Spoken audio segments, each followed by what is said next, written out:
On today's episode of Home Media Minefield, I'm going to be looking at the 4K UHD release of Halloween Kills, coming up.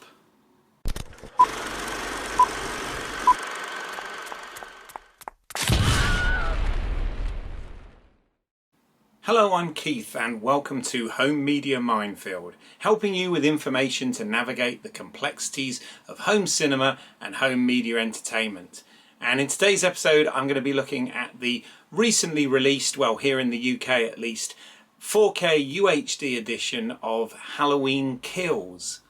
Last year's follow-up to Halloween 2018, which I recently did an unboxing of the Titans of Cult release for. In fact, that's where my pin badges come from, so I'll put a link to that video at the end. But for now, let's delve into this review for Halloween Kills.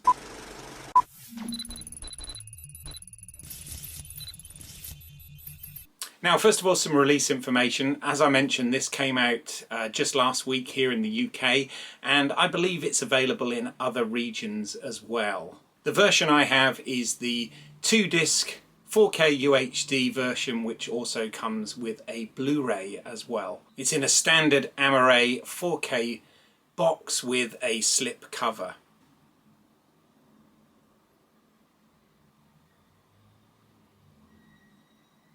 Now, there is a steelbook available with different cover art from exclusive suppliers, but I just decided to just go for the regular version in this case, which includes the movie poster artwork. In some regions this is also packaged as a double feature along with the aforementioned Halloween 2018. Now, this is one of those double disc editions that includes both the Blu-ray and the 4K, but interestingly all of the special features and bonus content are the same on both the 4K and the Blu-ray disc. Both of these discs also include an extended edition of the film with an alternate ending. Now, this extended cut is about 4 minutes longer than the theatrical cut. You get to choose between them in the opening menu, and includes a couple of additional scenes through the film, a slightly different ending to the film, and more graphic depictions of violence and gore on the kills. I do think it's great though that both versions are included here, and as I said, those are both on the Blu-ray and the 4K discs.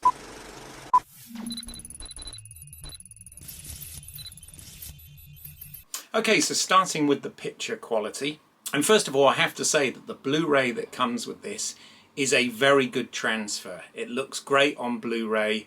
And for those of you, I know I've got some friends that are sort of sat on the fence at the moment as to whether to go 4K. I think these versions where they package it as a dual format makes that decision much easier, because you could buy this, still get the very good picture quality from the Blu-ray with both versions of the film and all of the special features, etc. But you've still got the 4K disc for if you decide to upgrade your player and TV to go full 4K UHD. Now, even though the Blu-ray 1080 transfer here is very good, it's actually brighter in its presentation than the 4K, and this is because the 4K does a really excellent job here.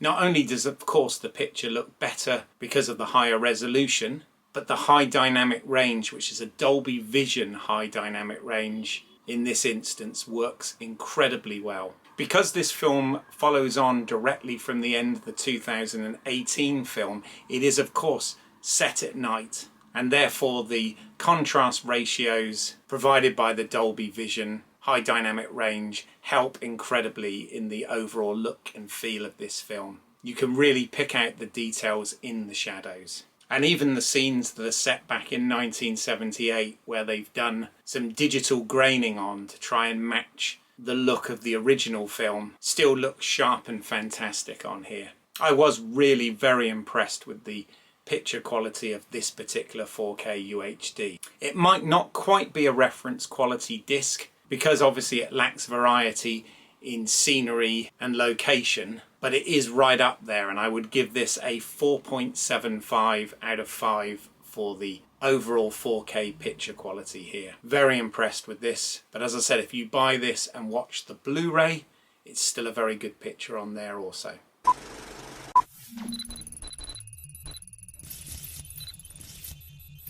Okay, on to the audio, and this is more good news because this features a full-on Dolby Atmos track. And I really enjoyed listening to this because there was some fantastic audio separation, just what you want from a Halloween movie. Now, the Dolby Atmos track is available both on the Blu-ray disc and the 4K UHD, so they're on even par as far as that is concerned. And from the research I did, regardless of what region you buy this, apart from some minor language and subtitle options, it looks like that all the releases out there are the same. So again, on the audio, I would give this a 4.75 out of 5. So high marks indeed for the audio and video on this 4K release.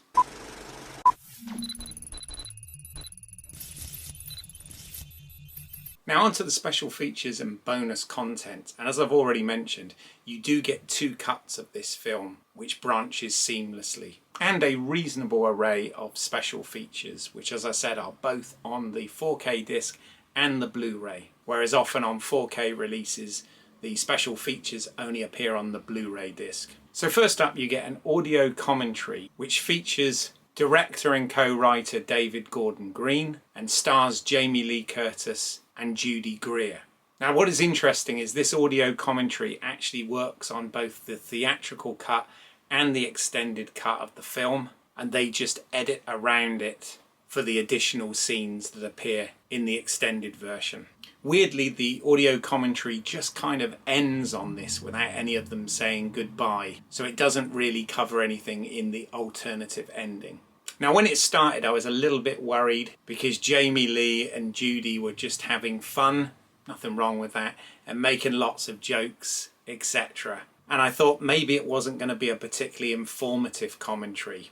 But to be fair, they do ask David Gordon Green a lot of questions throughout, which he answers with lots of passion and lots of detail. So if you are a fan of these films and this franchise, it is a really worthwhile commentary track to check out, and it doesn't matter, as I said, if you watch it on the extended or the theatrical version. Obviously do it on the extended because you get a couple of extra scenes talked about. Next up, you get a short gag reel showing some of the humorous moments from behind the scenes. Very standard stuff, but fun to see on a film that's so brutal and gory in its execution. Then you get about 3 minutes of deleted scenes that weren't included in the extended cut of the film.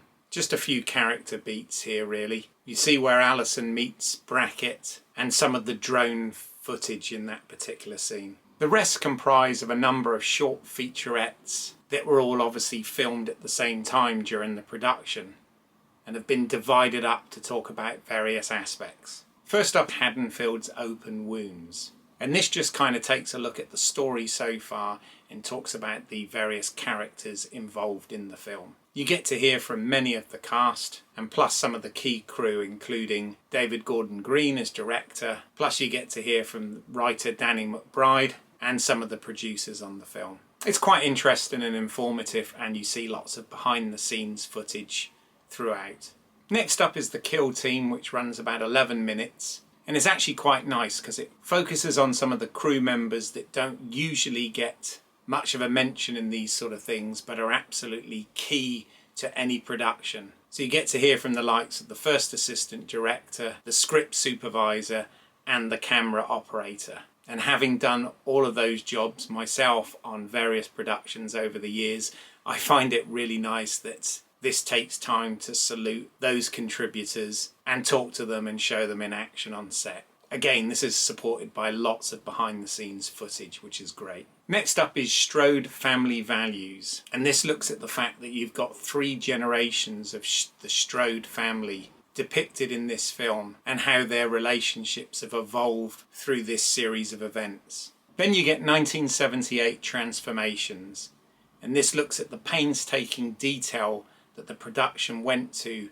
match and recreate the Halloween 1978 flashback footage. It delves into everything from trying to get the look and lighting correct to matching sets, costumes, props, and down to the castings and hairstyles to evoke that period. This is quite a short featurette, but what it covers is interesting. Then you get The Power of Fear, which looks at the mob mentality that this film depicts. And finally, kill count, which flashes through the 31 instances in this film that Michael kills somebody.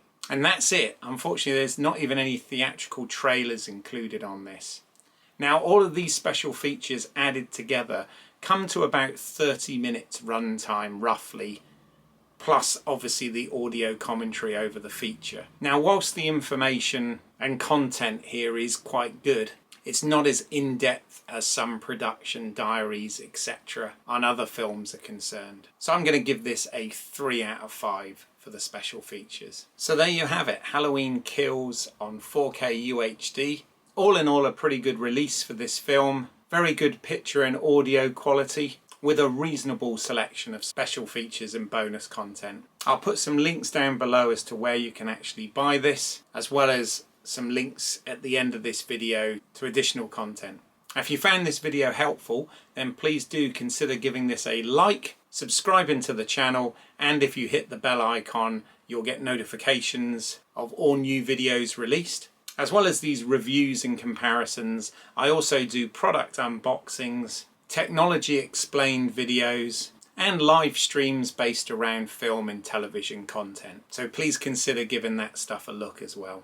But in the meantime, I thank you for your time, and I will see you at the next Home Media Minefield. Bye for now.